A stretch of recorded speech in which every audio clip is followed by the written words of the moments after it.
దిశగా జై తెలంగాణ జై బీఆర్ఎస్ నినాదాలతో బోరబండ మారుమోగుతోంది. బోరబండలో మైనార్టీలు పెద్ద ఎత్తున ర్యాలీ నిర్వహించారు. అయితే మైనార్టీ సబ్ ప్లాన్ పేరిట కాంగ్రెస్ పార్టీ మోసం చేసిందని మండిపడుతున్నారు. కాంగ్రెస్ పార్టీకి జూబ్లీహిల్స్ ప్రజలు తప్పకుండా గుణపాఠం చెప్తారని కూడా మైనార్టీలు స్పష్టం చేస్తున్నారు. మేమంతా బీఆర్ఎస్ వైపే ఉన్నామంటున్నారు. జూబ్లీహిల్స్ లో బీఆర్ఎస్ తిరుగులేని శక్తిగా మారుతోందని అంటున్నారు.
రైట్, ఇదే విషయానికి సంబంధించి మరిన్ని డీటెయిల్స్ మా ప్రతినిధి యాసర్ ఫోన్ ద్వారా అందిస్తారు. రైట్ యాసర్, ఇటు బోరబండలో అయితే మైనార్టీలో పెద్ద ఎత్తున ర్యాలీ నిర్వహించారు. అక్కడ ప్రజెంట్ పరిస్థితి ఏ విధంగా ఉంది? దీనికి సంబంధించిన అప్డేట్స్ ఏంటి? సంజన, జై తెలంగాణ జై బీఆర్ఎస్ నినాదాలతో బోరబండ డివిజన్ దద్దరిల్లుతుంది.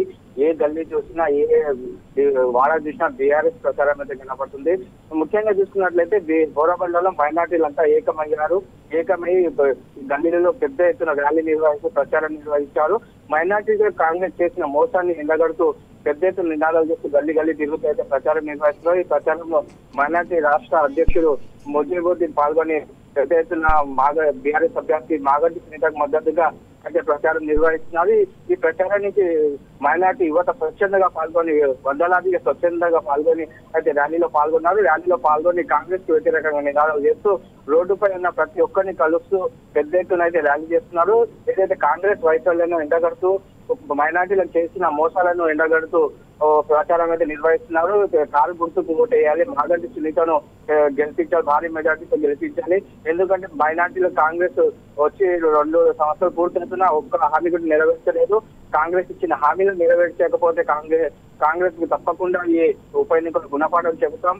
ఏదైతే భారత మైనార్టీల కేసీఆర్ చేసిన పనులు దేశంలో ఎవరు చేయలేదని ధీమా వ్యక్తం చేస్తూ అయితే ప్రచారం అయితే నిర్వహిస్తున్నారు. ఏదైతే గతంలో మైనార్టీల కోసం బీఆర్ఎస్ ప్రభుత్వం ఏదైతే చేసిన పథకాలన్నీ వివరిస్తూ ఏదైతే మైనార్టీ గురుకులాలు కావచ్చు, ఇమాం మౌజంలు కావచ్చు, షాదీ ముబారక్ కావచ్చు, అది అన్ని పథకాలు మైనార్టీల కోసం బీఆర్ఎస్ ప్రభుత్వం పడితే కాంగ్రెస్ వచ్చి 22 నెలల్లో ఏ ఒక్క ప్రభుత్వం మీద సరిగా ఇవ్వడం లేదు. కనీసం మసీదులలో ప్రార్థించే ప్రార్థన చేపించే ఇమాం మౌజంలకు కూడా కనీస గౌరవవేతనం కూడా ఈ కాంగ్రెస్ ప్రభుత్వం ఇవ్వడం లేదు. తప్పకుండా ఈ కాంగ్రెస్ ప్రభుత్వానికి మైనార్టీలు గుణపాఠం చెప్తారు. మైనార్టీలు అంతా బీఆర్ఎస్ వైపుగా ఉన్నారు. బీఆర్ఎస్ శ్రీరామ రక్ష అని మైనార్టీలు అన్న పరిస్థితి మనకు కనపడుతుంది. మైనార్టీలు ఓటు బ్యాంకు ఏదైతే కీలకంగా ఉంది, ముఖ్యంగా చూసుకున్నట్లయితే జూబ్లీ నియోజకవర్గంలో మైనార్టీ ఓట్లు అయితే కీలకం. ఎందుకంటే 1,30,000 పైన మైనార్టీ ఓట్లు ఉన్నాయి. ఇప్పటికి 90% మంది మైనార్టీలు అయితే బీఆర్ఎస్ వైపే ఉన్నారు. కేసీఆర్ రావాలి, మళ్ళీ బీఆర్ఎస్ రావాలి, పాలన బాగుండాలి, హైదరాబాద్ శాంతి భద్రతలు బాగుండాలంటే మళ్ళీ కేసీఆర్ రావాలి, బీఆర్ఎస్ ప్రభుత్వమే ఉండాలి. తప్పకుండా జూబ్లీహిల్స్ లో మైనార్టీలు అంతా బీఆర్ఎస్ వైపే ఉంటాము. మైనార్టీ ఓటు బ్యాంక్ మొత్తం బీఆర్ఎస్ కి పడుతుంది. ఎలాంటి కాంగ్రెస్ బెదిరింపులకు మేము బెదరము. కాంగ్రెస్ బెదిరించడానికి మేము లేదు. తప్పకుండా మైనార్టీలు అందరం ఏకమై బీఆర్ఎస్ ని గెలిపిస్తారని తెలిసి చెబుతున్నారు Sanjana. All right Acer, thank you for the updates.